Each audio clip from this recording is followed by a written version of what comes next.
Hey everyone, and welcome to Half and Half, the show where we're half brothers, Who half agree half half the the time. time. Solid. Thanks for synchronizing that. We really Yeah. it added. Half the time. Where's T-Pain? Well, Woo. Welcome. yeah, Justin, how's your week been? It What have you been absolutely up to? sucks. It absolutely sucks. I hate quarantine.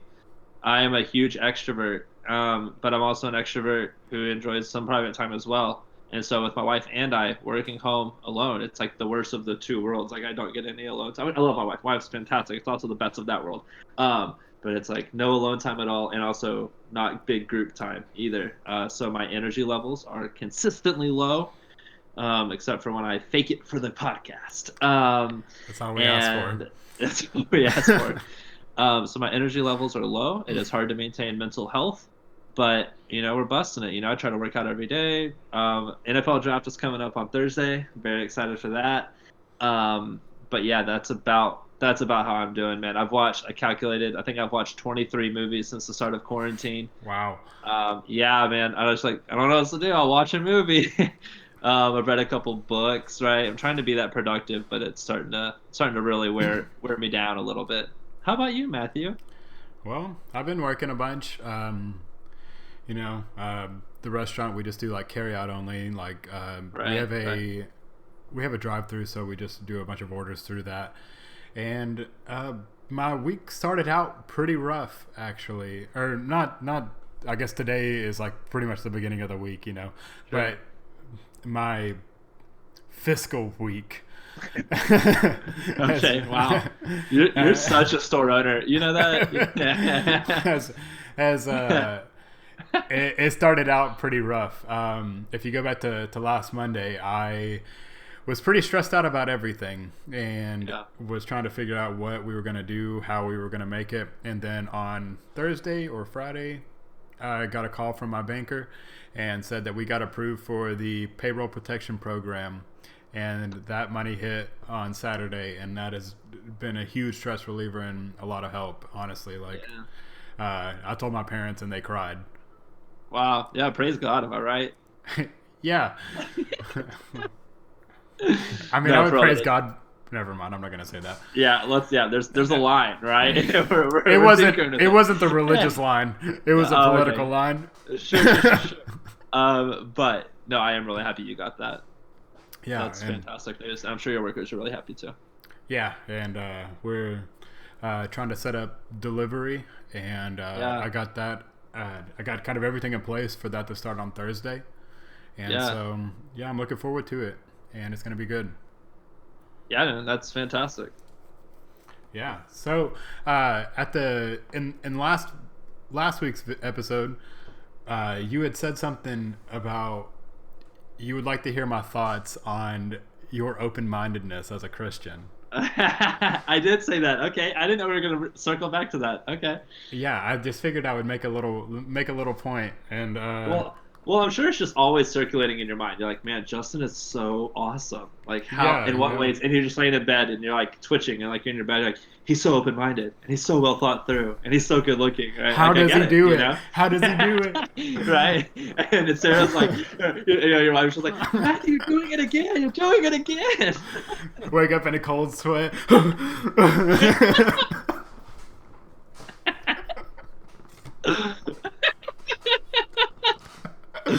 Oh man. So anyway, as you were saying, Whew. All right. Well, so yeah, you wanted to know what my viewpoint on your open mindedness is compared to your Christianity, or like as yeah, reflected to your uh, Christianity, and from a biblical standpoint, it seems like whenever your view changes, you look for parts of the Bible to like back it up instead of like vice versa. mm, And that's more like obviously that's more like the atheist in me speaking. Like if I was a Christian, I would never like say that. right, right, And I don't think any Christian would say that. right. Maybe some, but they're assholes. um, and but it seems like Yeah, like I said, you look whenever you change your mind on something, you look for a scripture to like back it up. But even though you for your previous like mindset, you already had some scripture to back that up as well. Yeah. And but on an ethical standpoint, you seem to care about people, and more than you care about. You seem to care about people more than you care without reason. Hard to read I your own wrote, writing. no, I wrote it. I typed it out, and I can't. I was like, "What does this even mean?" Yeah, That's what I start get from the for top, up the font. You got this. yeah. Um, This is so funny. I had like a sentence there, and it just doesn't make any sense. This is how the sentence reads: "You seem to care about people more than you care without reason other than you care." Apparently, I had a lot going on in my mind. Yeah, apparently. Was this before you got approved for Yeah, it that was. big thing? It You're was. just like, Or it was after, and I was like, yes, yes. Justin. How is he so perfect? Yeah. But So yeah, no, I mean, like, you seem to care about people more than you care about the reasoning, like, behind it, which is, like, a good thing. You know, like, you don't have to have a reason to care about people, I think is what I was going for there. There we But go. Yeah, I like that. You make it... It makes you like more open-minded to new ideas and information regarding the well-being of others and ways to help people. But you don't necessarily have to like back it up with scripture, but you generally like find something that suits it. Yeah, I think like to put that into terms of that more aligned with my Christianity, right? It's like well, first I want to say I appreciate you saying that. I think that's awesome. It's cool to hear your brother speak life about you. So I really appreciate that. But yeah, like I would say, like if I have a new viewpoint, I'm gonna make sure that like a biblical, or I guess like a Christian worldview, that it fits within that, right? So like if I got the idea suddenly that that the Aryans were the only people that were good in the world, right? It's like, okay, well that doesn't match, at least my interpretation of the Bible, right? And my interpretation of what God's doing in the world. So I'd be like, gotta bail on that one, right? So I'll get a new idea, like, oh, that sounds good. Let's see how it fits within Scripture, So I'm down with that. I like that. Okay. Thanks, Yeah, brother mine. Yeah, I just figured I would bring that up because I thought I had some okay thoughts on it. Yeah, no, I appreciate that. Like I said, it's really cool to hear your brother say cool things about you. Well, I appreciate the fact that you appreciate it. Wow, we could keep this going for a while. I really appreciate that you appreciate that. I appreciate it. Let me tell you. All right. Well, today we're going to be talking about the ideas of socialism versus capitalism. And contrary to popular belief, they're not mutually exclusive. Right. And it's like, so for example, it's ridiculous whenever somebody's talking about like socialistic movements like like UBI, or even like comparing things like welfare, food stamps, and stuff like that to like pushing us more towards Venezuela. Whenever people on like I would say the Democratic side, but just like the left in general, are talking about like socialistic movements, we're looking more towards places like Norway and Sweden and most of Western Europe. Yeah, even progressive UK, all that. Yeah, and so. And just to break it down a little bit, pure socialism is just state-controlled everything. And then, on the contrary, pure capitalism is privately controlled everything. Both of those exclusively, I think, are bad. You can make arguments more for, like, communism that I think would be more appropriate. But just looking at socialism...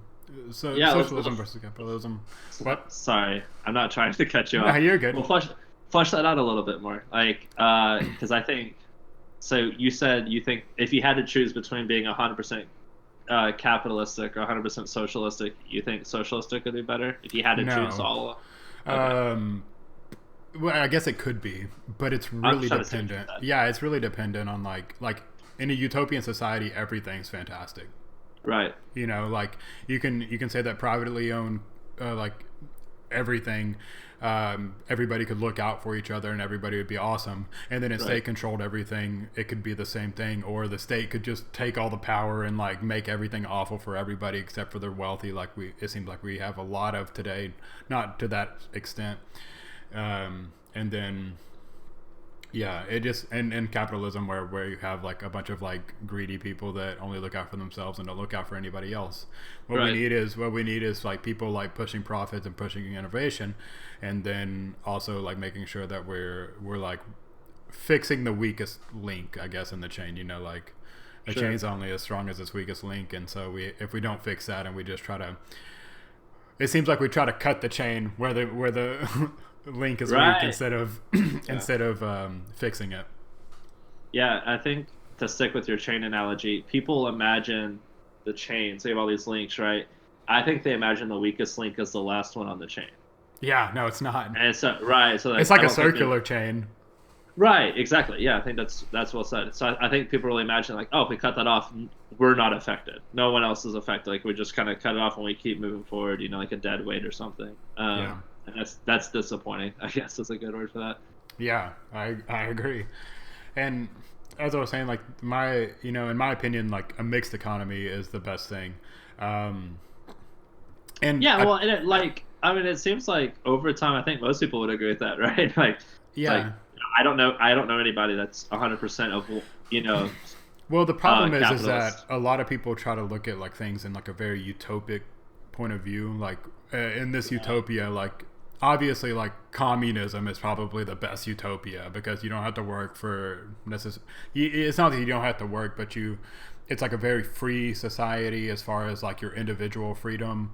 Like you work to make sure that like the society as a whole is taken care of, and then you have like more time allotted to you for like, you know, arts and innovation, stuff like that.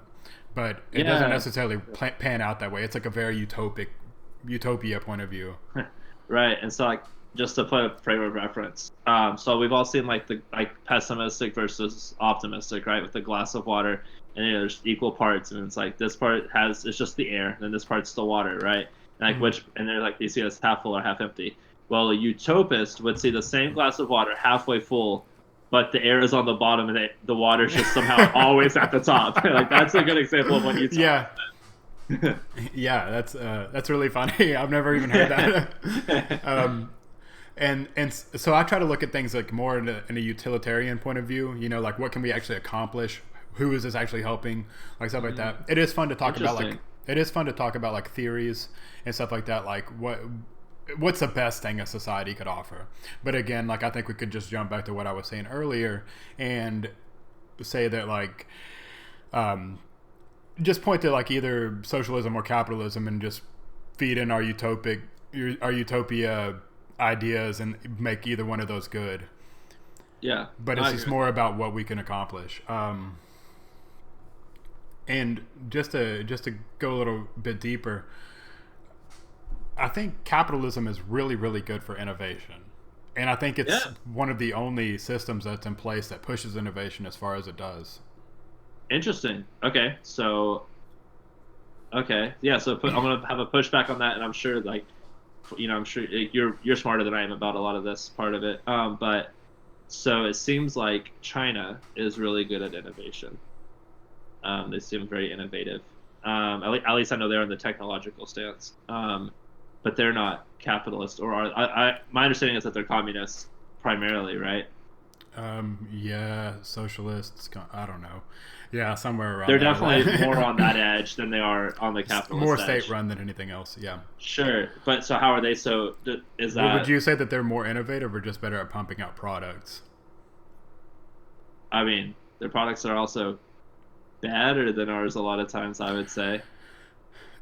But I mean, like that's based on like infrastructure as well, of like, you know, China's ability to pump stuff out. They have sweatshops, more factories go over there because they have cheaper labor, you know, stuff like that. And it's so like whenever I think about innovation, I'm thinking about like Apple, which uses sweatshops too, but their base is like over in their base is over in the United States. Even things like Samsung, you got and the Google, Facebook, The Google. the Google. Well, I said Google, Okay. but That's way better, my bad. yeah, you're right. Thank you for acknowledging. Yeah. No, yeah, But I don't know. It's just like, it's just I don't know. It's an interesting point to just think about a little bit. I don't know. yeah, which I still stand by that. It is like China's really good at pumping out products, but I don't think that they're really good at like innovating products. They don't come up with new ideas all the time. That might Like be a hot take. it I don't might like. be. I don't. I feel I'm not smart enough to be like. Sorry, I don't study China infrastructure. Right, like, my bad. Actually, I don't know. It Now feels that like a I'm hot thinking take to about that, say. Yeah, it's like it feels like a hot take to say China's not putting out like innovative things like that. Like a ton of innovative things. Like I feel yeah, like they're one of the world powers because of their ability to innovate. yeah. And I think China is more socialistic than communistic because it's not things. Communistic is like state shared, Right. and I don't think it's like that. I think it's just state controlled. Yeah, I mean I've never been, but Yeah, well, and, well, and, you're and I lost. wouldn't and I wouldn't go right now. If we're gonna be honest. I wonder why. Huh? But, and more so on my what I was saying though is Sure, my bad. that no, you're good. Cut in anytime you feel like. And Okay, but so I'm just kidding. but social, but socialism is great for like keeping an even playing field, and maybe even necessary to increasing innovation, which Oh, which stands to that because necessary for increasing innovation. yeah, That's a hot take too. because the people being helped by socialistic systems, they may be able to start a business or a company that maybe has more or better innovations than other ones. And so by helping people lower on the totem pole, they might gain the economic resources to start their own company or their own business to build more innovation. Okay, so That's an interesting. Okay, yeah, I've never really heard that take. I guess I like thought it of it today. provides. Yeah, well, good for you. I mean, no, but provide. I guess it provided. You're saying like it kind of low. It raises the floor, right? If you think of like a floor and ceiling mindset. Um, but doesn't it also like limit the desire? I guess like if so much money is going to the state and the state's kind of controlling a lot of that, um, is the ceiling lower as well for the individual? Well, I mean, it depends on what you like define as a ceiling and Just what would drive. personal finances. But what would drive like somebody to want to better their life, I guess. And the thing about like a socialistic system would be that it helps with maintaining the cost of living.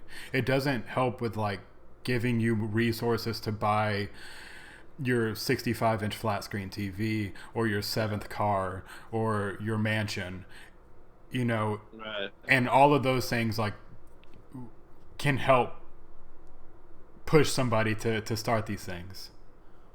Okay. Yeah. No, I get where you're coming from.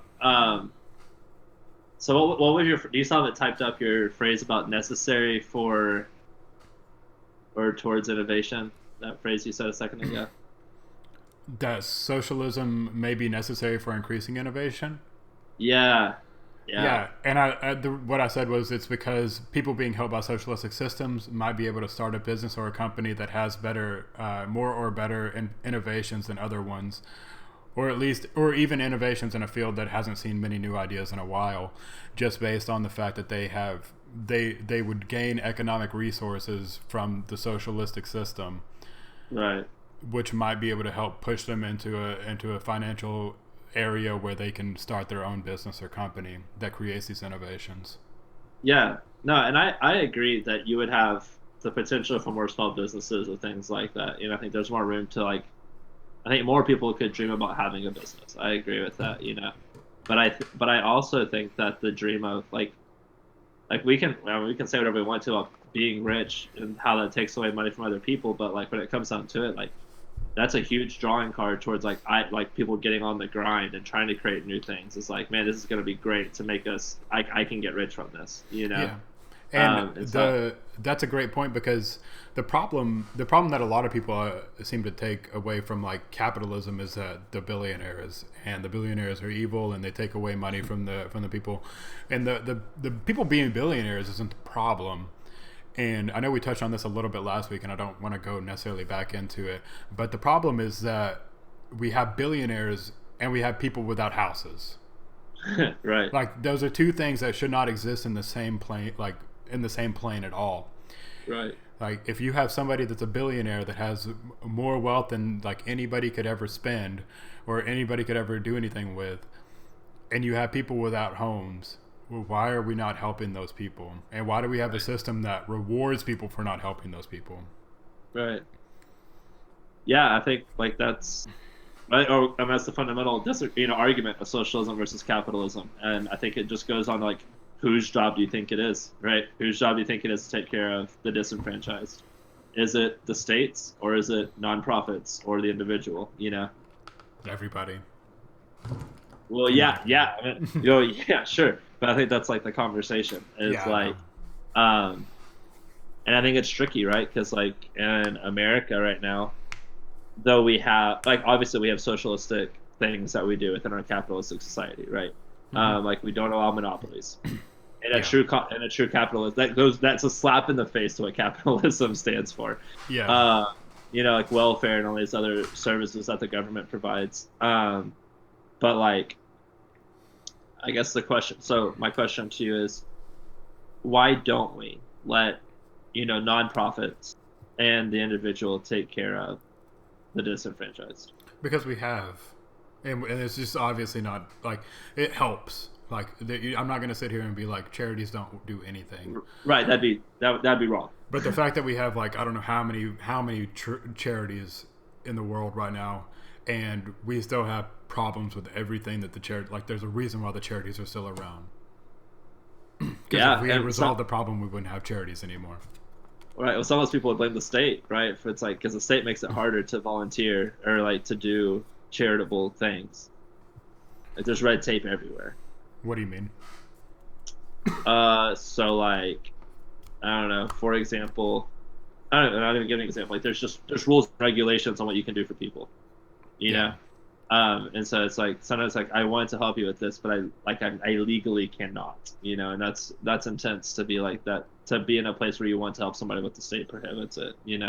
yeah, Or like people that are like, well, I make more money off of welfare than I would if I got employed, right? And there's hmm just different things like that where I think the state has, I think we agree the state's not doing a great job, taking care of houselessness. yeah, And it's just tough to be, um, like, what would it look like in today's society if all that power was given to the nonprofits? I think that'd be, I don't know. I'm not saying it would work. I'm just saying, and I'm not even saying it'd be better.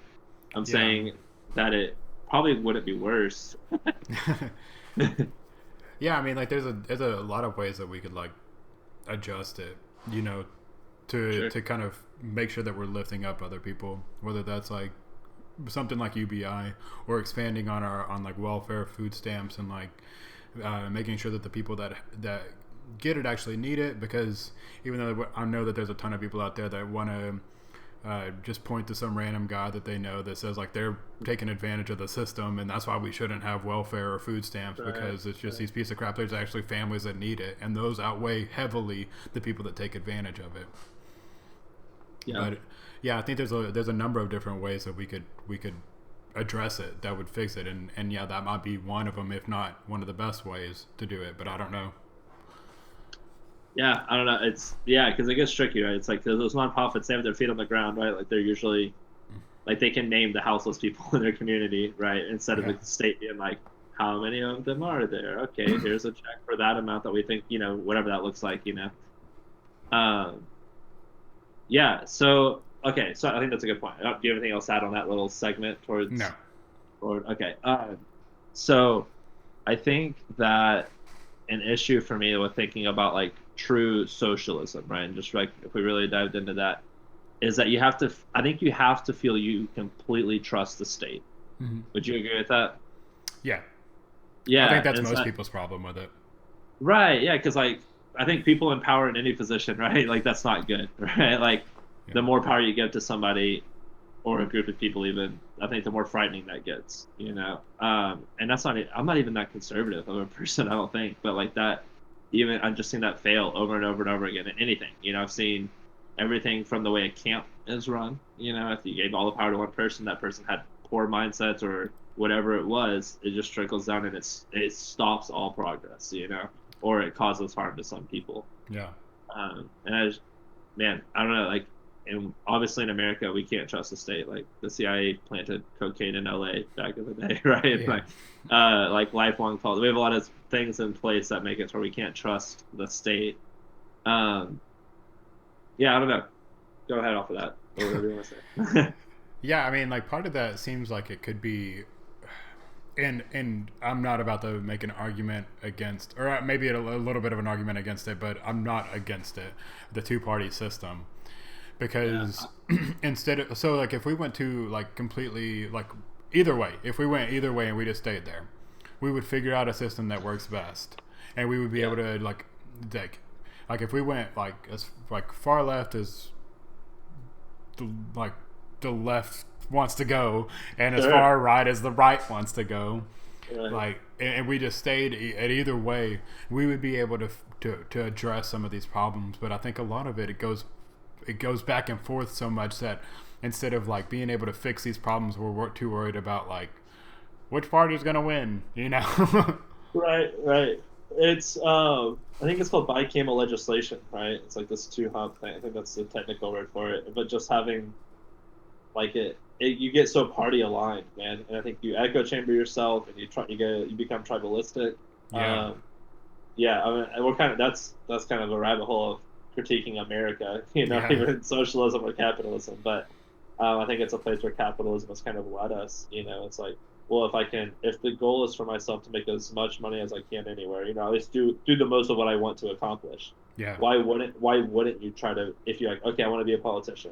Okay, let's make sure I can make a career earning off of this. Let's make sure I have job security, right? Which is what's happened, you know. Yeah. Which on the premise, if you're a capitalistic person, you have to agree with. Yeah. You have to like, yeah, like of course you should have job security. I want job security, you know, for sure. Hmm. Yeah, you should make money off of whatever you do. Okay, how much money should I make? You should make this much. No, I should make more. Taxes. Boom. You know, it's just like, Yeah. and it starts happening. It's like, oh, then it gets really intense. I think that way. But it's weird to think about how our capitalism has put us in a position where even, you know, your right wing people are upset with Hmm. the way our government is run, even though it's kind of capitalism that put us there. Well, so that's a fantastic segue into my next point. Is that I don't think necessarily capitalism, and these aren't necessarily mutually exclusive, but I like to break it down like this because I think it adds a lot to the conversation. But I don't really think it's capitalism as much as it is consumerism that is hurting our Getting all technical yeah, with the terms. that is hurting our system or our society. And so, just to break Yeah. it down, capitalism brought us the iPhone. Consumerism brought us the iPhone 11, Mm, soon to be 12, yeah. and the system feeds on us to spend over and over and over again and even for products that aren't much different than the previous iteration, you know. Right. And so, like the iPhone 1, not much different than the iPhone 2. Right. They're very similar. Yeah, and I'm glad you heard that because you took your headphones off, so I was Yeah. worried. The iPhone 1 is not that different from the iPhone 2. And um, but so yeah, if we had skipped from like if we had just skipped the iPhone 2 and 3 and 3GS and all that stuff Right. in between, And and and just gone from like let's say we went from the iPhone 1 to the iPhone 4, pretty big difference there. right. But from the 1 to the 2, not much different. Went from the 2 to the 3, not much difference. And from the 3 to the 3GS, really Right. not any difference. And then the Right. 3GS to the 4, not much difference. But the 1 to the 4 is a substantial difference. Right. And so if we had just skipped that, maybe we would have got like something like the iPhone X or the iPhone 11 way sooner, Right. which I think was an interesting idea. Because Yeah. we're not so focused on pumping out products anymore. We're focused on innovating the next thing that people will want to buy instead of the things that we're making them buy by slowing down our software every year that we put out a new phone. Get them, get them. Right, which is why I have a Google Pixel now. I have an iPhone. Ooh, you're part of the system. I can't do this podcast anymore. I'm done. Oh man, no, that's crazy. That's really funny. No, Apple, like for sure, it's a really good point to say that. But okay, I completely agree with what you're saying. But are those distinguishable? Like, can capitalism exist without consumerism? Also, like, kind of contaminating it, if you will. Yeah, I think so. A lot of the like ways that I don't think so. Okay. Yeah. So it goes. So it's a lot of like state-run things. It's a lot of state regulations of like just making sure that. So basically, it would I guess it would reduce down to a smaller teams of people or something like that. I don't know. I guess I didn't really flesh this out, but I think it could. I think it could be like state regulated, to where like, okay, you made a phone last year, you got to wait another year or like another 2 years to pump another phone out or something like that. Is that capitalism though? Well, yeah. So it is. So. Yes, it can be, but it has socialistic regulations on top of it. Yeah, it would be funny to be like, all right, Samsung, you get 2021, Apple gets 2022, and Google gets 2023, and just every year it's like, all right, here's what we got, here's what we've been doing. What are you gonna do for the new people? What do you mean? What are you gonna do for the new phones? The Huawei's, the LGs. None of those matter. Okay. the OnePlus. Yeah, I mean, if you have that upgrade, no, I'm just kidding. I don't mean that at all. Cricket Wireless or nothing. Right. Is it Cricket that has like all the like weird animated characters for their commercials? Yeah, like the green dude and like, hi. Okay, bye. But was there anything else you wanted to add on to that? No, yeah, there's that capitalism and consumerism thing. Like, I agree within the word usage. I don't think those two can exist without because at least not in a true capitalistic form. Like I think it. Yeah. Like, so I don't mean. I think it needs to look like a duck and quack like a duck if I'm going to call it a duck. You know what I mean? Well, I mean, like you would call our society capitalistic, even though we have a lot of socialistic regulations on things. See, I wouldn't. You wouldn't call it capitalism? I don't know. You don't think the capitalism exists in our country? No, well, hold on. Because you're saying it can't exist without consumerism. Guys, this is how you have a bad conversation. The other guy just talks over you and starts straw manning it. No, I'm just kidding. But like, no, like I think that we have forms of capitalism, but like we are just as much of anything. Like we have a ton of communistic and socialistic principles in our ecosystem. Yeah, but you're saying that yeah, so I'm not I guess I'm not arguing that in a pure I'm not arguing for a pure capitalistic society in this no, of course I know you're not, and I'm not even saying that either. Like I kind of I just like of okay. course I know that's the logical thing to say with the words I said, and I get that. You're like, yeah, I know. No, I'm more saying like I guess you can call it capitalism, but I think like I don't like capitalism is if it was a pie chart, right? Like capitalism takes up the biggest part of the pie for sure. But like if you called America and said, well, America is capitalist without even bringing up the other parts that probably take up 30% of the pie, at least. At least I genuinely think that there's so many restrictions on what companies can and can't do. Yeah. Yeah. Like and that's like I don't like all of them. Think about all the paperwork you have to do to buy a car, all the paperwork you have to do to buy a house, to start a business, to have a surgery, to get a prescription, right? Like all of these things that are slaps in the face to capitalism. Every single one of those things. Boom, boom, boom, boom, boom. No, you should be able to walk up to a guy. He says, "Oh, it's $3,000 for this car. I'll give you $2,500 cash." Boom, done, sold. Doesn't matter. The state can't make money off of that. It's my property, right? Which is almost libertarian, right? But I think that true capitalism is not. Yeah. Right. But it's like, and so I think that like, so that's true. And I think every time you take something off of that, it loses that capitalism, and these are huge jumps that I'm making. It's like, yeah, okay, you can have this house, but here's all the things you have to pay for taxes. You have to do all this other stuff Yeah. off of that, right? And so I think like, yeah, like we're capitalists, but like it'd be silly if I was teaching someone about America. It'd be silly for me to stop after saying we're a capitalist country. Does that make sense? Yeah, but we have a And I capitalistic society is different than saying that we are a capitalist country. sure, Sorry. sure. I feel like sure, like even saying we have a capitalist society is like true-ish, you know, like it's true, but it's not like it's not like 100% fact. Well, You know what I mean? that's I what know. capitalistic. Well, first of all, if you're a Catholic, you're full calf. Okay. Oh my gosh. No, that was just a joke. But no, and then You're still Catholic. good old Cathel Baskin. Oh gosh, we're okay. Let me just put it this way.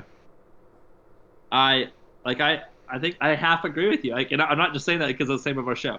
I half agree with you. I agree that capitalism takes up most of it. I don't know if saying something is capitalistic. I don't think that means ish. Like, kind of does it? Like, in my I don't mind, know, but I mean, like, you. If we said if we were just like a pure capitalist society, like purely, sure. you know, like I think we would just be like, yeah, I don't know. Maybe we would say it's a completely capitalistic. I don't know. It is. Maybe. It is. We're gonna semantics. That Yeah. don't really matter.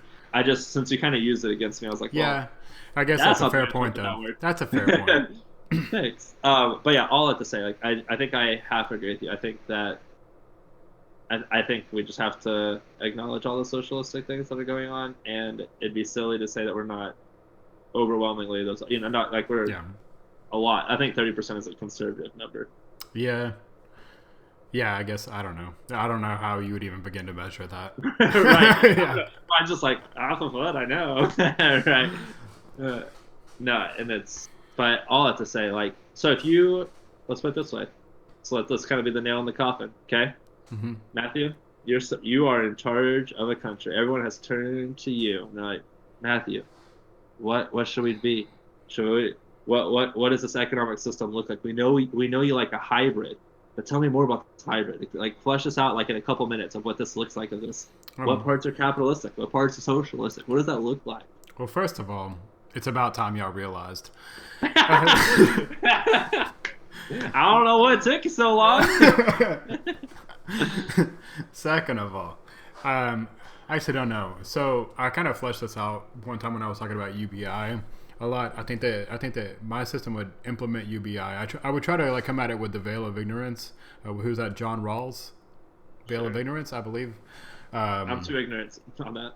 And so basically what the idea is that you create a society and you don't know where you're going to be placed in the society. And so you wouldn't want to be you wouldn't want like kings and slaves or kings and peasants or whatever, because you might be the slave or you might be the peasant in the society. And so you want to make sure that everybody's all encompassed and everybody's able to do what they want.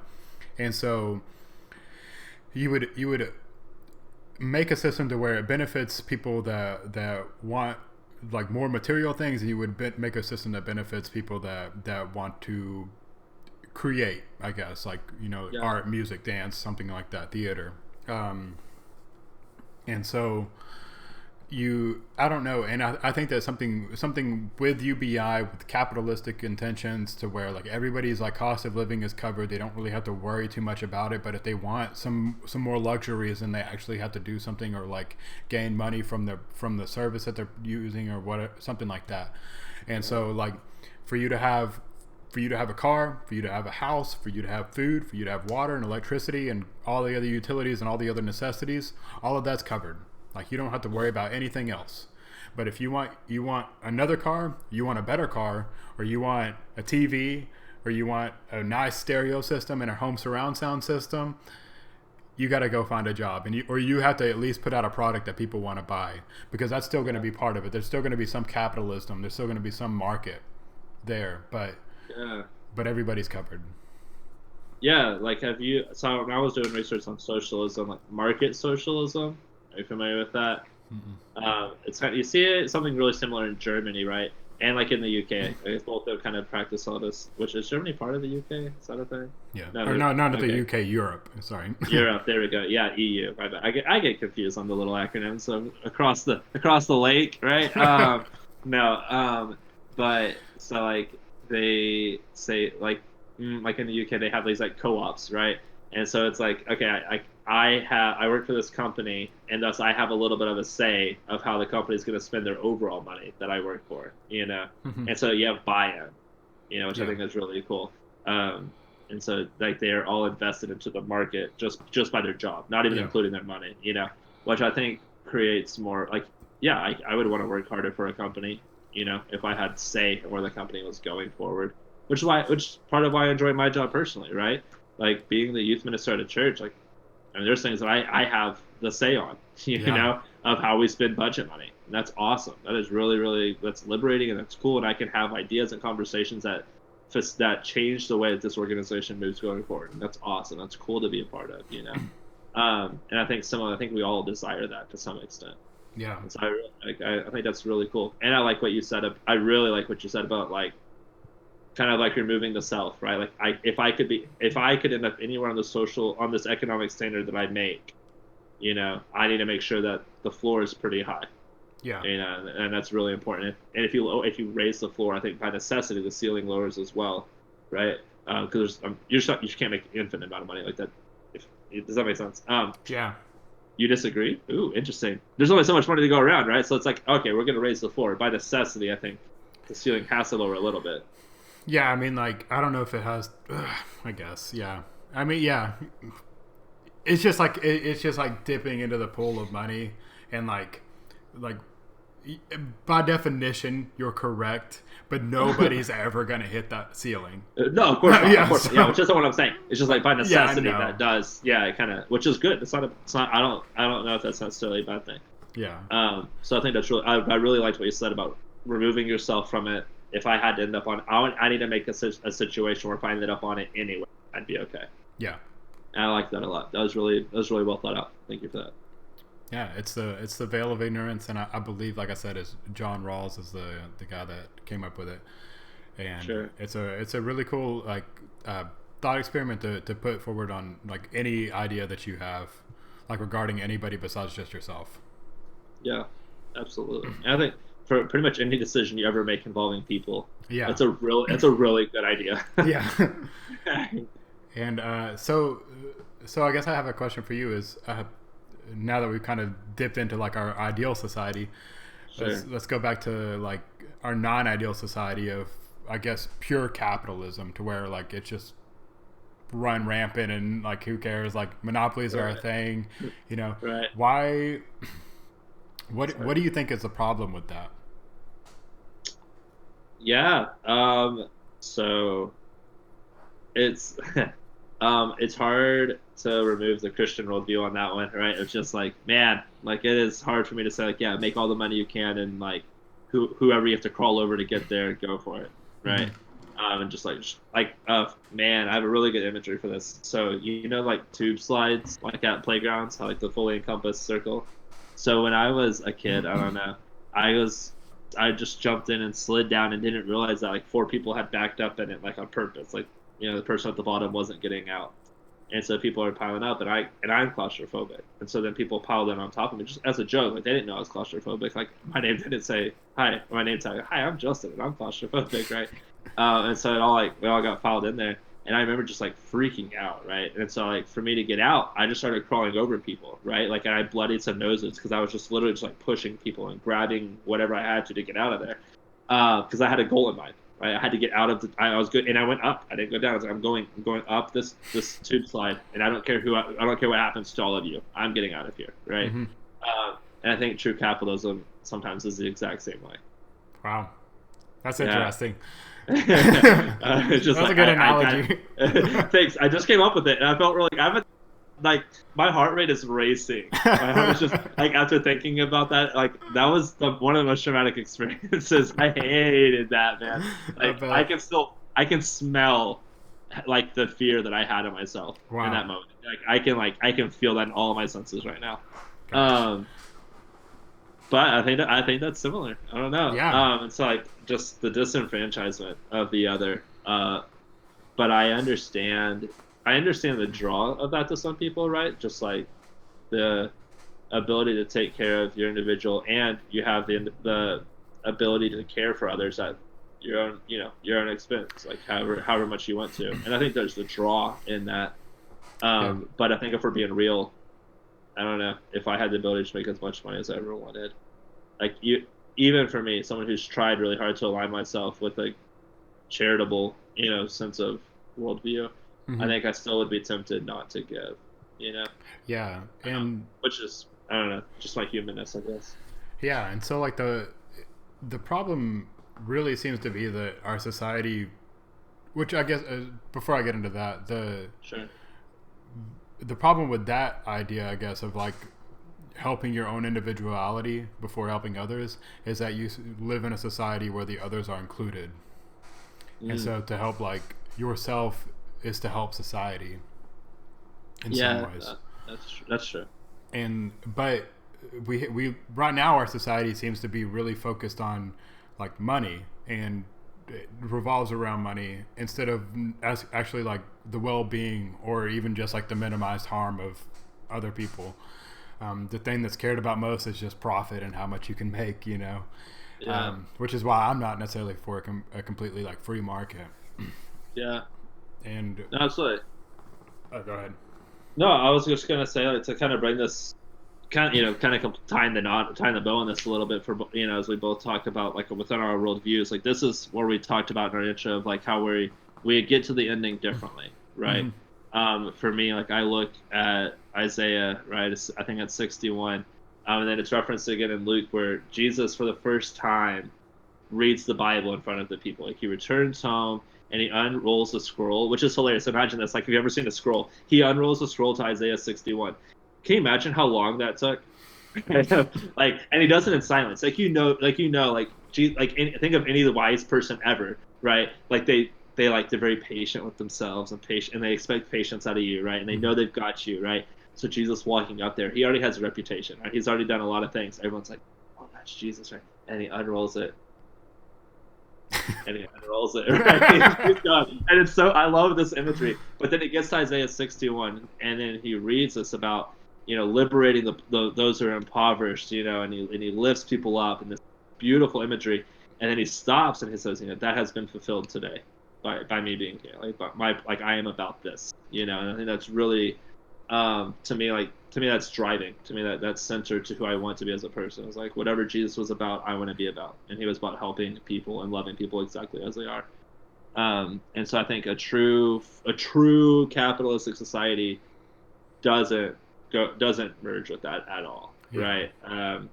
When no one is ethically obliged to take care of the other, I think you're going to have a problem.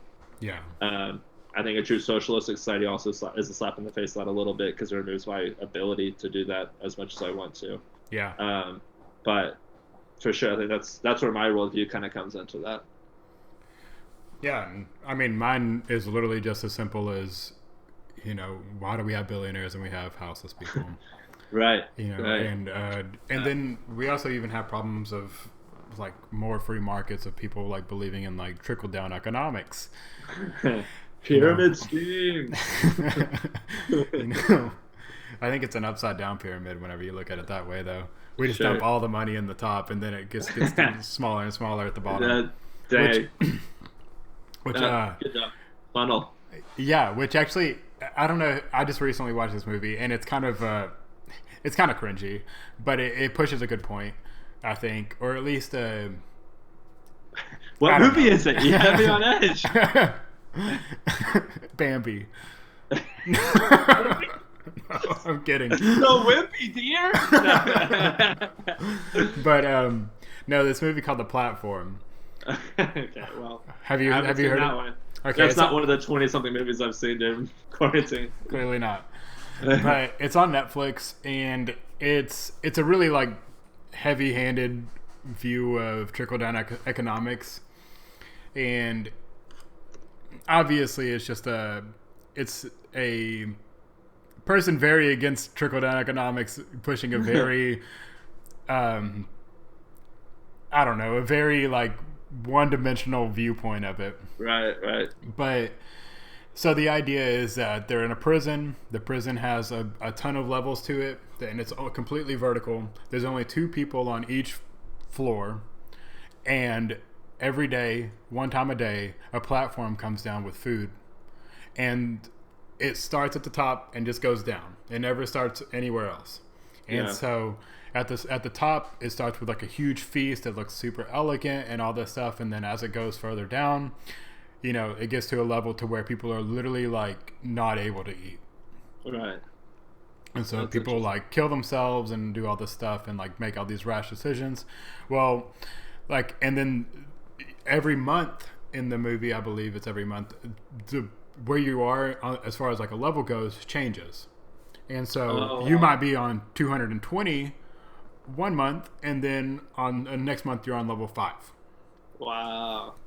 And so, but you see like people like in the movie, you see people like they get to level 5, and this guy like starts like peeing down on the other people, like on their food and stuff. He's like, we've already eaten, they're below us, we're above them, and stuff like that. And like I said, it's really heavy-handed. Sure. But it is an interesting perspective to think about, of because the way the levels seem to reflect just like inherited wealth. Yeah. You know, where you fall onto the line of where you are, and everybody at the top has like these so many options. They can do whatever they want. They can eat whatever they want. You know, they can start whatever business they want. they can choose not to work if they want to. Right. And the people at the bottom are just taking what they can get. Right. And it, you know, and this like reflects in that, because, you know, money starts at the top and it goes down, but it's constantly diminishing returns. Right. And so it's exponentially smaller the further down the level you go. You know, you got like the CEOs and the stockholders and all this stuff, and then you got like the level right below that, you know, like the management, and then you have like the workers. Right. And the workers get the least amount. Right. And it's never like, okay, well, we're all going to take like 25% or something like that. Right. And even that would be would be better, because 25%, you know, like there's might be 10 people that get 25%. Right. And then like 50 people that get 25%. And then you get down to the bottom, you have like 1,000 people that get 25%. But right now it seems more like the top people get 50%, the middle people get 25%, the level under them gets 15%, and then these people get whatever I have left, which is not anything close to those, you know? Right. 5% or something, I don't know. Yeah. But no, that's I'm gonna watch that movie. It's really heavy-handed, and it's like really cringy in some parts, but it's interesting. Sure. And just to even push that a little further, though, I mean, a good example of this is Jeff Bezos, whose net worth, which I looked up today, is $143.1 billion. $143 billion? Yeah. And that's his net worth. Wow. And he pays people minimum wage. Right. And don't get me wrong, Jeff Bezos is not like some evil guy. Like that's not what I'm saying. I just think it's unethical. Yeah. That's so intense. And minimum wage isn't even the problem. Everybody would be perfectly fine if we made minimum wage and it covered the cost of living. Right. You know, and a lot of people will come up to me, or like I'll talk to people, because I talk to people all the time. But you okay? Yeah, just hold on. Keep talking. Okay. Hold on. But you know, like people, I'll talk to people and they'll talk about minimum wage, and if we increase the minimum wage, then we're going to cause inflation. And yeah, that's right to some degree. But people are always surprised whenever I say I'm for minimum wage, because I own a small business. I have like 10 or 11 employees. Right. And they're like, well, won't that make your prices go up? Yeah, it's going to make my prices go up. because my Right. prices are directly relative to how much my employees make. And yeah, that's true to some degree, but I'm going to break that down a little bit. And so like minimum wage is going like increasing is going to make things that rely on labor costs go up, like I just said. And but that's based on the size of the company and shouldn't be but it's not necessarily proportional. For example, the minimum wage in Texas, if it increased to $15 an hour, I would have to double all of my prices, pretty much, because all of my labor costs pretty much double because minimum wage is $7.25. Not that I pay everybody $7.25, but I'd have to increase everybody up there. Right. And so, for a company like Amazon, whose labor cost is a lot smaller of a percentage than mine is, I'm sure. Just and based on their revenue, they're going to have a lot more room to work with. It may make prices go up, but it won't be 100% increase like mine would be. It would be like a much smaller percentage. Right. And then minimum wage increasing doesn't even affect things that don't have a labor cost. So things like the housing market, and as long as the government controls like housing and rent costs, then it shouldn't increase with wages. The only reason why it would increase with wages is because people are like, oh, people got more money now, time to make more money, am I right? You know? And so as long as like we control that and we make sure that like people aren't gouging prices just because people have more money to spend, then it won't be a problem, and the cost of living can start being under control, and the cost of luxuries can go up. Right. Yeah. Yeah. I don't know. I haven't really thought a ton about it, but it's good stuff. Well, and I guess like you don't want to have it just like because it sounds like small business would struggle with that. Yeah, I mean, well, so yeah, but you have to keep in mind that everybody's wage is going up, and so not everybody's, but the people that are making minimum wage, and so the people that weren't able to pay for any luxuries or feed money back into the economy before are now going to be able to. They're now going to have some kind of savings or have the ability to gain some kind of savings, and so. Yeah, that's going to make my prices go up. It's going to make some people that already made more maybe not want to come in, but it's going to make some people that couldn't come in before come in as well. Yeah, that's true. So, do you have anything else you want to add? I don't think so, man. I think that's a good little tidbit to close on. All right. Well, before we close out, I heard you had a hot take about something. Yeah, so hot take. I don't think that arachnophobia, this fear of spiders, I don't think that that's supernatural. I think it's okay to be a little weirded out, but I think it has been extremely just like blown out of proportion by media, by movies, especially, right? Like movies like Eight-Legged Freaks exist, right? And all these other just like, God, it's a spider, right? Harry Potter and the Chamber of Secrets, right? All these other things, right? And just all these spiders in movies and in TV shows. And I think they're made out to be like scarier than they really are. Sure, some of them are occasionally venomous, but like I'm not terrified of poison dart frogs, right? Much sure there's lots of them in my life. But still, I think that spiders are. I think we've been brainwashed unknowingly to be more scared of spiders than is rational. Do you think that most phobias come from like being blown out of proportion? Say it one more time to me, and I'll just give you an immediate response. Do you think that most phobias come from like media or like movies or something blowing it out of proportion? I can't answer that.